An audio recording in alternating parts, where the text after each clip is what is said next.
Um, Very quick summary of where we are. I think you would know from the press and the media that the protests are continuing. They're still quite widespread. They are nationwide. Um, the reformist faction of the Iranian government and their allies in what are called sections of reformist left have been saying, oh, well, there's a slight dip in the protest. I can't see any sign of it. I can understand why they're saying this because it fits with their agenda of let's have a peaceful resolution to this problem. And I don't see any way where this can resolve peacefully, given the anger in the street and the anger amongst the young people. Um, on the contrary, I can see some forms of protest that didn't used to be there before. For example, I think the coordinated activities in university campuses is quite remarkable. And it clearly, there is some level of coordinating, finding the right day, doing the same thing on the same day.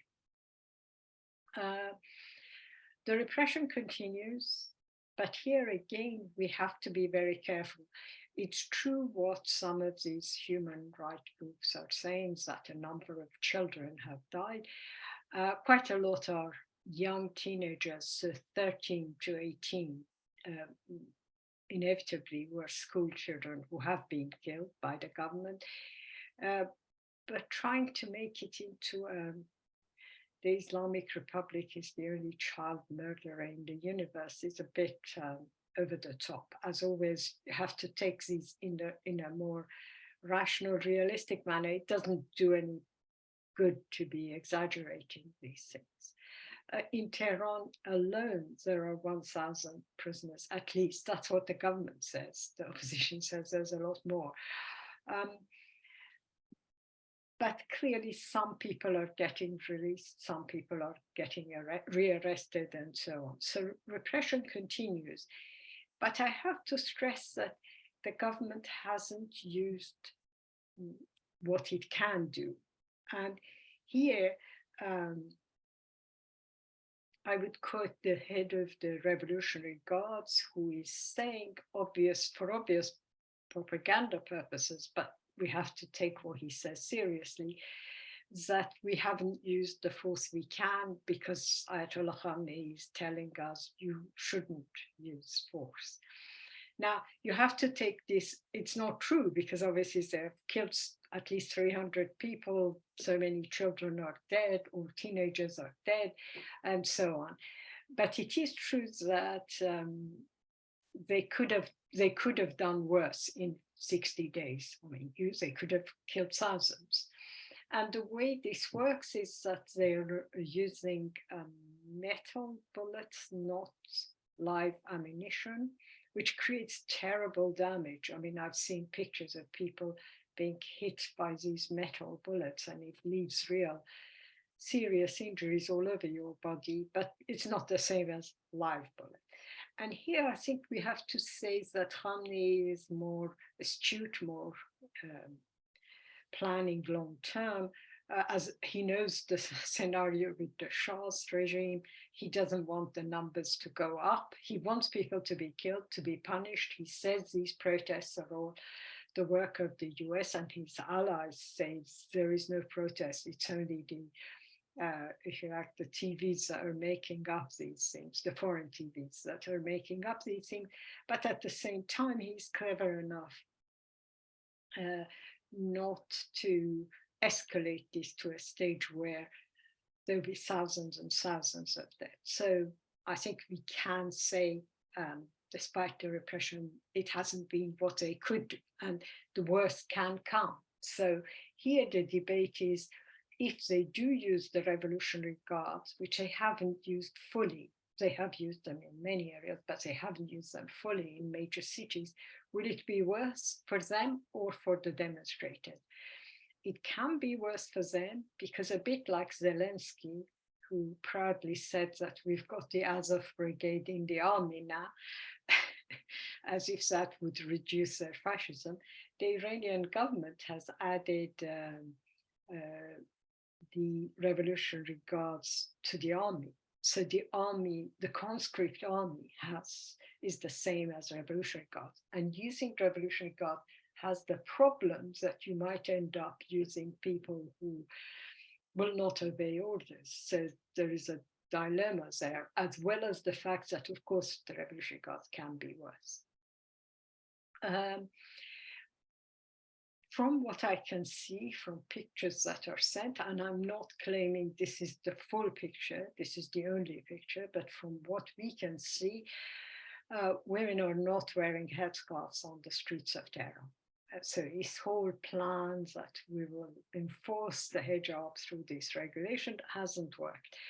You see women in metros, at work, in coffee shops, on the street with no headscarf, and in large numbers. A number of gymnasts, sportswomen have actually received medals outside Iran without their headscarf while they were part of the national team, but also inside Iran. Inside Iran, a number of women who were getting medals for their relevant sport appear without a headscarf. So clearly, that is being,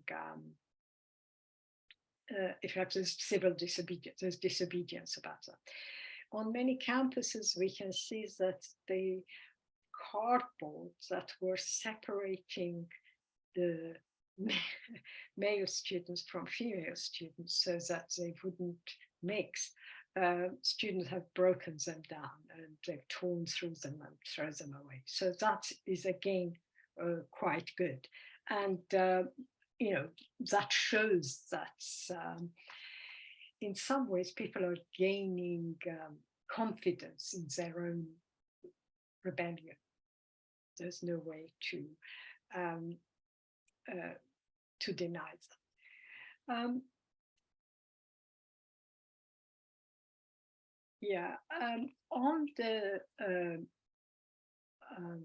On the other forms of protest, one thing that has become, sorry, I have to, Kevin, if you do read text, please follow what I've told you, because I can't do this and be added. In terms of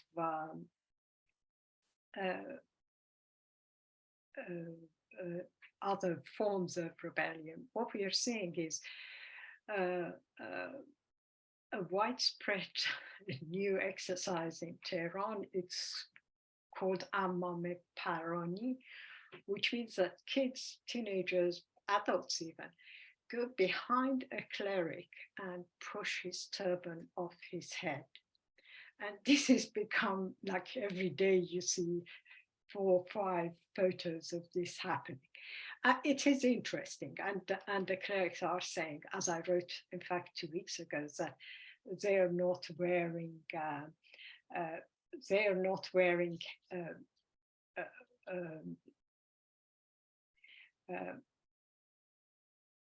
their cloak or their turban when they're in the street. So that's not a bad thing.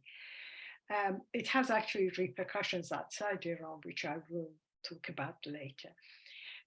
In one case, a very senior cleric, the Friday prayer leader in Sistan, Baluchistan, he is a Sunni, but he was part of the Islamic Republic, has clearly come out and openly questioning the propaganda of the right-wing press, who says there are no protests, these are just filmed by just 2-3 people by foreign TV. It's all a plot or something.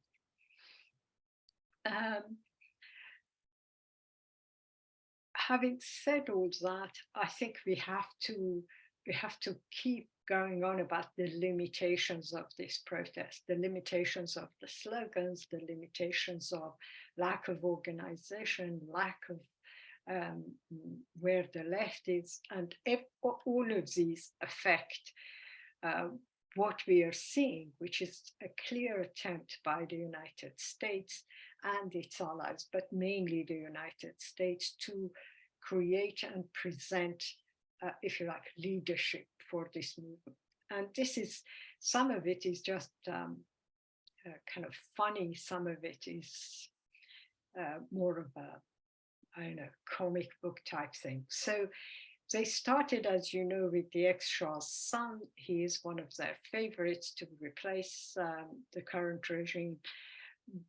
But that didn't work, partly because this time the students are on the street, and the students and the young clearly were shouting, "No to Shah, no to Khamenei." And says that has dropped, and you really, there has been some attempts at promoting him, but he is yesterday's news in some ways. Then they found this woman who is a presenter on Voice of America, but she's got a long history. She supported Rafsanjani, then she supported Khatami, then she went into exile. This is all within 2-3 years, so it's not a long span. And she was standing next to Pompeo and supporting Trump. So that one was promoted by sections of the US administration, actually, but it didn't work out, although I noticed she's now photographed next to Macron as well. So there's an attempt to present her as this. The Mujahideen were also promoted mainly by Saudi Arabia, but again, there is a major problem here. You can't promote an organization whose leader is a woman who wears a headscarf still, whose membership is in their 60s, 70s, mainly in exile in a camp in sets of flats in Albania, and who just look out of this world. I mean, it's Muni's with headscarf, basically, so you really have difficulties there. So they gave up on that. So last week, the United States official representative in the UN took a woman to the General Assembly. She was supposedly representing all these protests. And this is an attempt to create figureheads. It's not just, it's clearly a plan to create alternatives. And this woman, her claim to fame is that she's a kind of soft porn actress, I think. I don't know, but apparently from what I read, that's what she is. But her claim to fame is that for a few weeks, and I do mean a few weeks, she went out with Tom Cruise, who then sent her to the Church of Scientology to become presumably a Scientologist. So you can imagine, I mean, people in Iran aren't stupid, they go, nowadays you Google someone, you find out who they are, and people are saying, is this really serious? Is this what the US thinks of us? And so, but the US representation of this woman in the General Assembly was amazing. I mean, I only saw a very brief news report of it, but they literally are building an alternative. And then they also have this guy who, if I understand it correctly, is related to two of the victims of a Ukrainian plane that was blown up accidentally by an Iranian missile in 2020.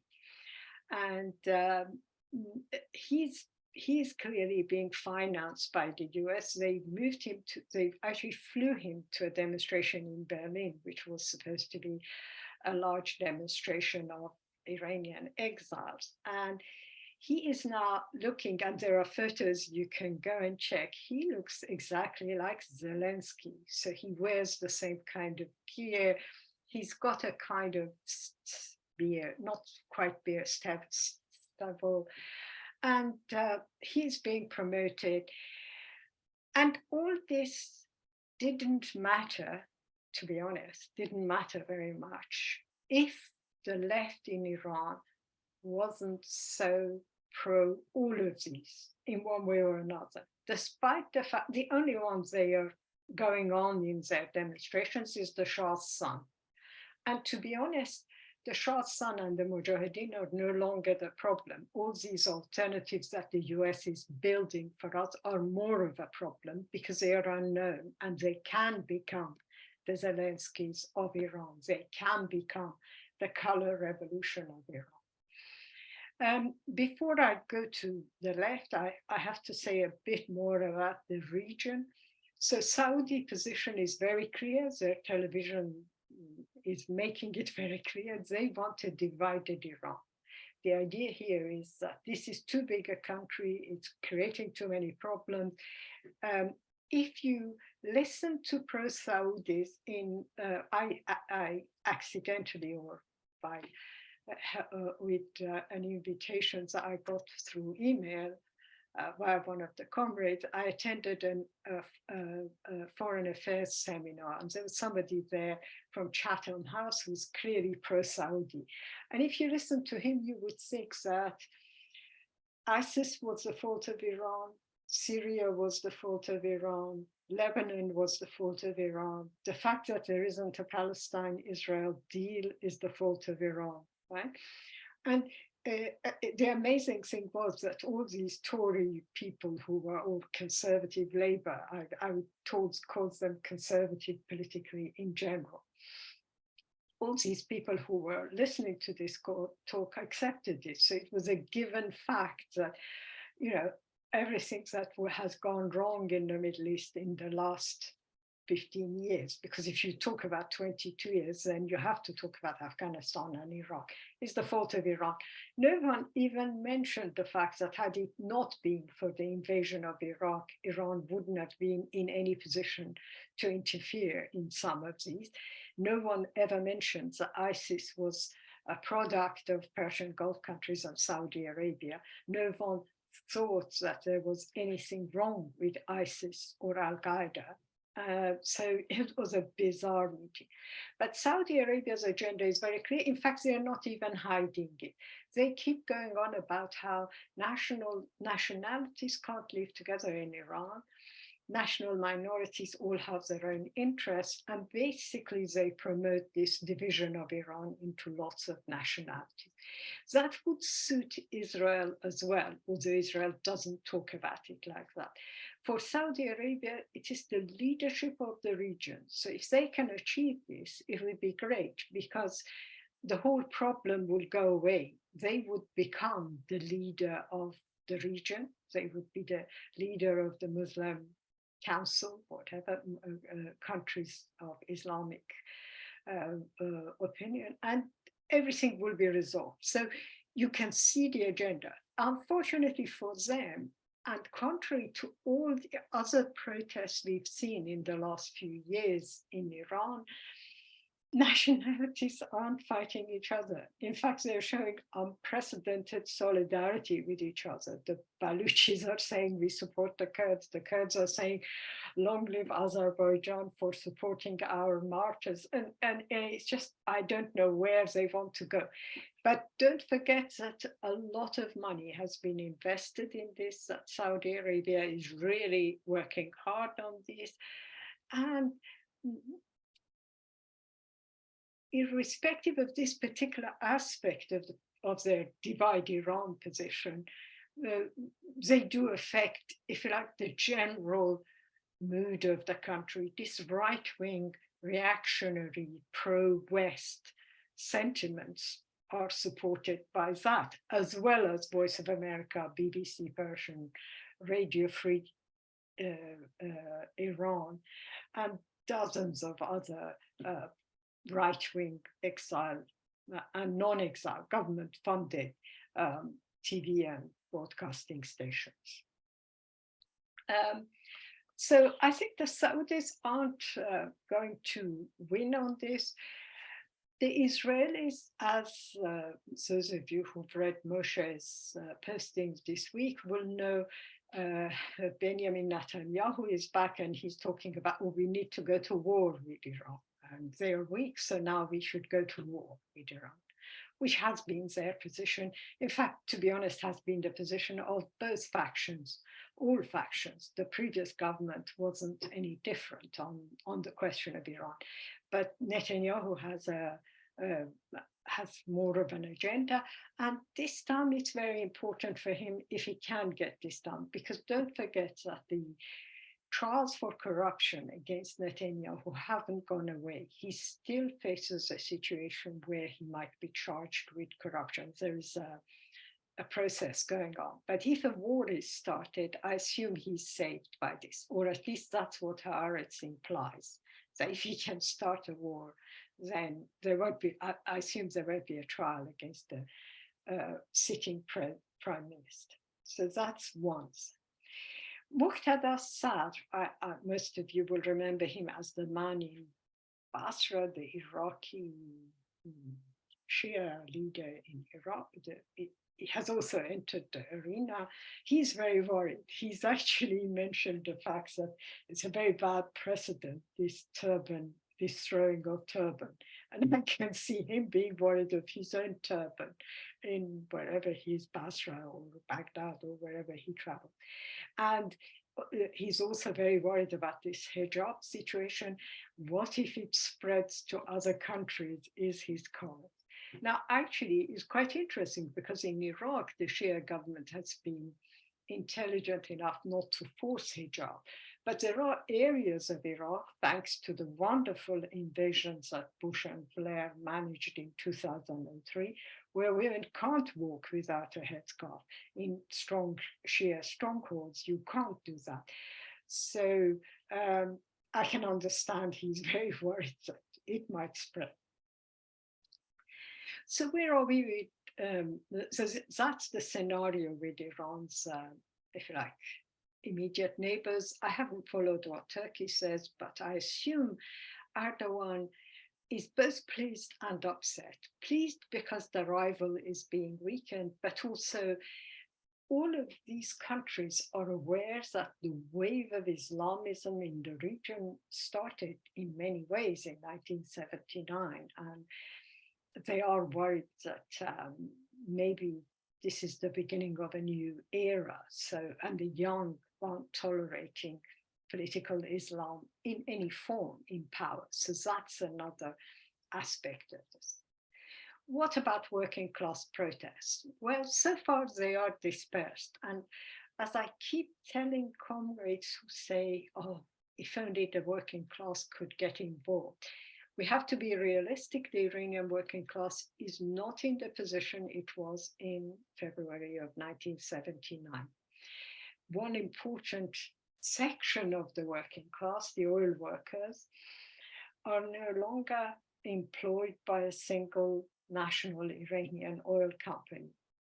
The neoliberal economic policies of the regime means that we are now looking at dozens, maybe more, contract companies in the refinery section, and even in exploration of oil, we are looking at contract companies, many of them privatized, if not owned by private firms associated with the Revolutionary Guard, but they are private.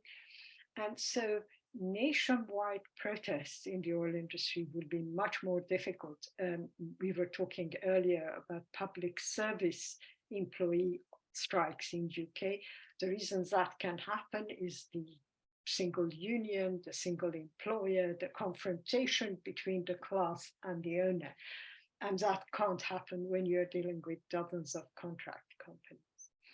Having said that, we are seeing at least a number of protests and the threat of a strike by permanent workers of the oil industry. Now, I would say they're about 30% of the total workforce, while they were 100% in 1979. So we are talking of a section of workers in the oil industry, and they have joined protests. They are clearly, the economic situation is terrible, and so you can understand why workers would join protests. We have the petrochemical workers who went on a short strike. We have the Ahvaz steel workers. In terms of, and they do associate their opposition with other protests in forms of leaflets, in forms of statements. but we are not seeing what I would call a major protest by workers. What we are seeing is when you hear of strikes in Kurdish cities, for example, or in provincial cities, what we are talking about is the closure of the bazaar, which is significant but has its own problems. As you can imagine, the bazaar is not exactly the leading radical force in any town, including a Kurdish town. So yes, shopkeepers close their shops for the 40th death of Masa Amini or some other event. And it's good that they do so, but you have to be realistic about what it signifies. The unions that have been very active, again, as I think I've said before, but the teachers union is very active, and they are gaining support by other sections of the population. The medics have become involved. They are saying we are seeing horrific injuries. They are paying at actually pointing out the kind of injuries people are getting from metal bullets, and that's serious. And they are the ones who are drawing attention to the fact that, okay, people aren't dying, but these injuries we are seeing are just unbelievable. And so there have been protests by the medics recently, last week in Iran, and quite organized in some ways. I'm not sure how, but in various hospitals in various cities. And we have a letter by 600 academics, lecturers in Iranian universities who are protesting at presence of military forces on campus, the arrest of students, and the fact that there's, if you like, the students are being taken to prisons. They're calling for the release of student prisoners. And as someone was telling me yesterday, well, it's a shame they're not calling for release of all political prisoners. You would have thought the obvious slogan would be release all political prisoners, but that's not what they're saying. So what about the left? And here I want to start by talking about this being a parallel to Ukraine in some ways. I mean, you have to be careful not to do too many parallels, but on the one hand, we have a section of the left who is saying, look, the US is in decline, the US has problems. Iran did its best to accommodate itself with the nuclear deal in 2015 to 18. It was Trump who walked out of it. Iran has no choice but to be on the Russia, China, BRICS unity, whatever that is. And there's less exploitations there. China is better, although some of them might not say China is better, but they're saying in a very bad situation, that's the only thing Iran can do. And here they are supported by sections of the press inside Iran. So if you look at some of the websites such as Tasnim, Fars News, the ones that are, if you like, the intelligentsia of the right wing, the more conservative factions of the Islamic Republic, they're saying the same thing. It wasn't our choice, but that's where we are. And we have to live with the new allies, mainly Russia and China, of course. And if you like, they're also the people who say, you know, we have to support Russia in the Ukrainian war. So it fits, you know, we've made a choice. The choice is between NATO and Russia and China, and we've made the choice.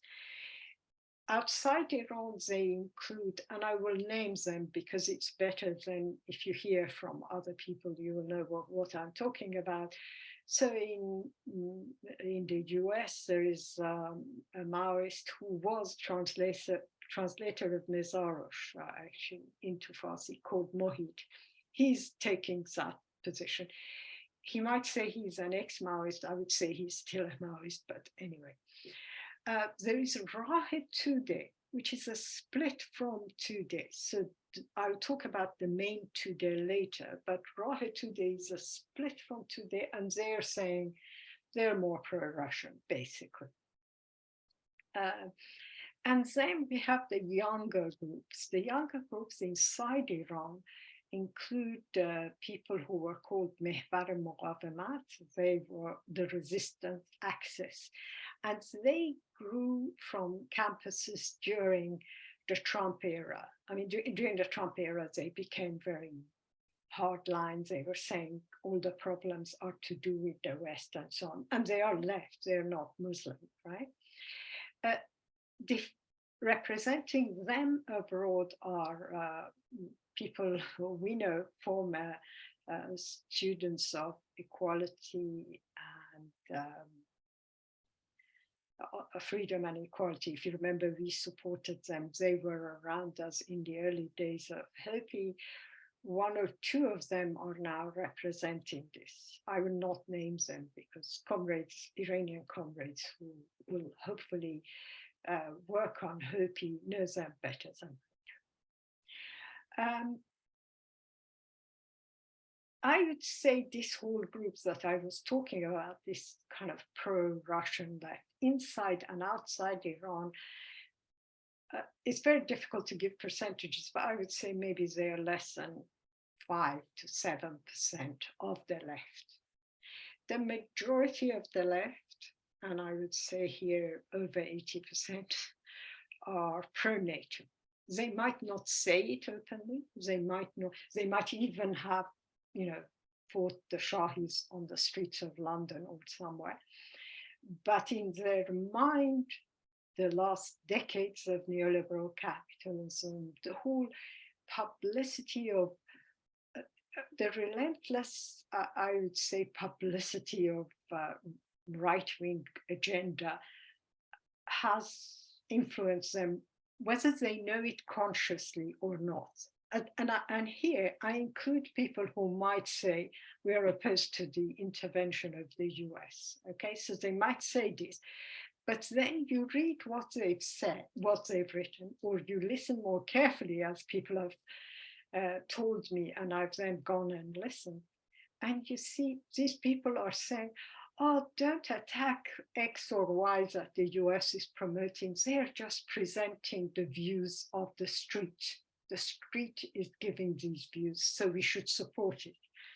So, you can't criticize Esmailion or this stupid ex-Scientologist woman or that other pro-Khatami, pro-Rafsanjani idiot, because they are popular in Iran. And you say, but you're making them popular in Iran with your soft attitude towards US, your soft attitude towards NATO.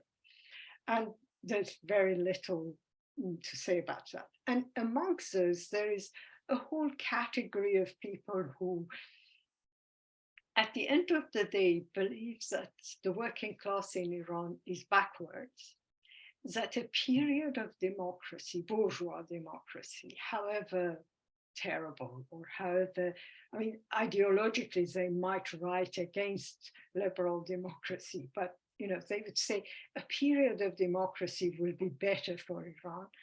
And you say, yeah, it was great in Iraq, wasn't it? It worked so well in Iraq. It worked so well in Libya. Let's have it, let's have NATO imposing that kind of democracy for us. But you can't really win with these people. And here I would include a very, very large chunk of what calls itself left. And here you have to see the nuances, the differences between these groups, because you shouldn't say they're all the same. So on the one hand, you have people like Majority Fedain who are actually close to the reformists. And but reformists in the Islamic Republic become pro-NATO as soon as they're outside Iran. So ideologically, you are talking of people who sold out, basically. But what do these people say? Oh, let's not have any violence by the protesters. And you say, well, where is the violence by the protesters? The violence is coming from the state. The protesters aren't showing any violence. They're just getting hit. And the latest I've seen, which actually has now, it's so contagious, this type of stupid arguments, that it moves from majority into sections of Rahe Kargar, for example. So the latest, most stupid article I've read tells us that the demonstrators in Iran want life. They're talking about life. Let's not say death to Khamenei, death to Shah. Here, I think they're more worried about death to Shah, to be honest. They might not admit it, but that's what they're worried about. Now, death to, when it's used in Iran, is in slogans in Iran, doesn't mean actually going and axing or beheading or killing or shooting at Khamenei. It means down with that regime, down with that system. And so what's wrong with it? And it's actually the slogan inside Iran. So why should we self-censor and talk about life? Life is so great. Well, life isn't great for the majority of the Iranian population who are dying from hunger or lack of medicine. So no, we do want down with various regimes. And the way ordinary people use the slogan is death, and that's what we should use. So this stupid, passive, right-wing move is actually gathering momentum. Everywhere you look, it's actually growing rather than being diminished. I would say that most of the Fedai factions, there's 4 or 5 minority here, Workers' Communist Party, Rahe Kargar in both of its factions, these are all in their leadership, and here I emphasize in what we read from them, what is on their website, have sold out. They are basically what I would call pro-NATO, but not in the ways that ACR is pro-NATO, in that they don't go around shouting, let's arm the pro-Shahis or arm Ukraine. They might, even in writing, they might say, oh, we are opposed to US intervention. But deep down, right-wing ideology, liberal thought, pro-NATO, pro-US agenda has covered every aspect of their work. So you can't really defend anything they say. I think if the crunch came, they would support foreign intervention. They would support more sanctions. It's partly despair from many years of exile, but I don't think that in itself would justify it. So that leaves about 10% of the left. I mean, we are talking roughly here, I'm not saying in large numbers, who have support, who I would say genuinely could be considered HOPI, hands-off people of Iran position. No to US, no to imperialist interventions, no to the Islamic Republic, and calling for the overthrow of the Islamic Republic. And in this, we've had a lot of meetings. I've kind of, the last 4 or 5 weeks, I have gone from one meeting to another with different groups of Iranians, and at times individually speaking to former comrades. And I must admit, these comrades are very angry at this sellout by the majority of that. Some of them are still in these groups, so they're still in factions of Fedayeen minority. Some of them are still in Rahe Kargar, but they are very angry at what they see as this dominance of pro-NATO, pro-US positions within their own organizations. So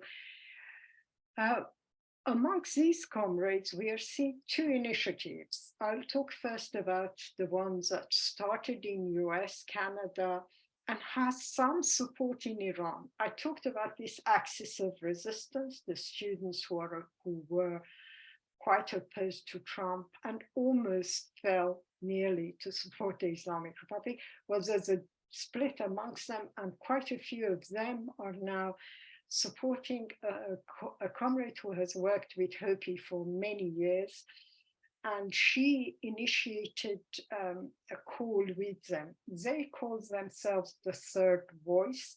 And I know that usually when we hear the third voice, we all are scared because it usually is pro-imperialist, actually. I would say on balance, they are not, if maybe they're a bit too anti-imperialist.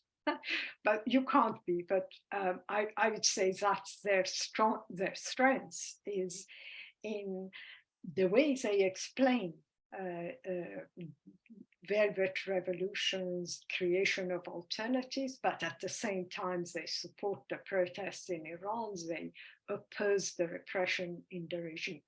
My criticism about their statement is that it goes into details about what should follow the Islamic Republic, which is premature. It's not necessarily wrong, but it's premature in that the left hasn't had those kind of debates.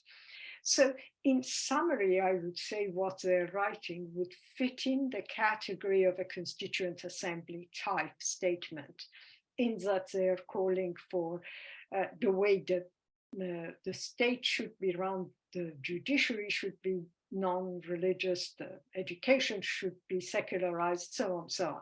So it's genuine, correct demands, but the left hasn't discussed those, and creating a prescribed solution as an alternative at this stage is a problem. The second alternative is with comrades who, again, have been around HOPI, or at least some of them have been around HOPI. It's grown now beyond those comrades. And it addresses, at least on paper, it addresses both NATO intervention, opposes NATO intervention, and opposes the alternatives proposed by US in terms of the way the US is trying to find this alternative. And there are a lot of debates in this. I've got other comrades to help me with strengthening the final statement that was issued. The fact that different people from different traditions have joined in this proposal to have a set of discussions, as some of you might remember, Torab and I used to run Socialist Forum, which was a bit like online Communist Forum, but it was more guests than just us. And very often we invited people that we didn't necessarily agree with, but we argued against them. It had the benefit of, if you like, reviving left-wing discussions, because, as I say, the left is dominated by what I would call pro-NATO positions. And it would actually argue about, for example, which slogans are correct now, and debate it. And here we are fortunate to have comrades who can help us from inside Iran. We have been working with some of them, but obviously right now it's very, very dangerous. So every time we want to contact them, we write to them, do you want us to write a letter to you, before we invite them to a meeting? Because obviously they can get arrested, and we are trying to not endanger them. And they are obviously not publicly named. So there is that hope that if these discussions, at the moment the proposal is just to set up a series of discussions that will address day-to-day issues on a regular basis and create, if you like, an arena where people can come up with more radical ideas. And that's the other alternative. But what is, I think, very important for us to do is to reorganize and reactivate HOPI. This is the time for HOPI. This is the right time. I have support from some comrades. I'm very grateful that comrades who are no longer with us still work on maintaining the HOPI website up to date. And that's very good, because it really has changed the way I want to talk to someone, I don't have to keep looking for various bits and pieces here and there. I take them to that site and they find it. We also have a problem that the party site is blocked in Iran. So, for example, we can't get weekly worker articles distributed inside Iran at all. It's just doesn't appear with VPN, without VPN, it doesn't appear. And believe it or not, HOPI website does. It is bizarre, but the way, I don't know if they're bots or their intelligence or whatever. Anyway, so we have to, in my opinion, increase our activities. I have some idea of how to go about this. I've talked to some comrades, and we certainly hope to be able to do that. I think I'll finish it here.